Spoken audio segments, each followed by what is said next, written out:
ओडिया भाषा एवं साहित्यर समृद्धता को सक्रिय भाव प्रोत्साहित एवं पालन करने को प्रतिज्ञा करुछि। दैनंदिन जीवन में निज मातृभाषा व्यवहार करी अन्य मोर भाषा सह परिचित कराइबी।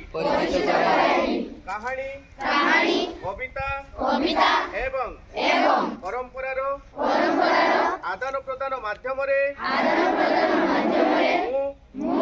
आम राज्य तथा राज्य बाहरे ओडिया भाषा साहित्यर प्रसार एवं प्रचार रे सहयोग करिबी।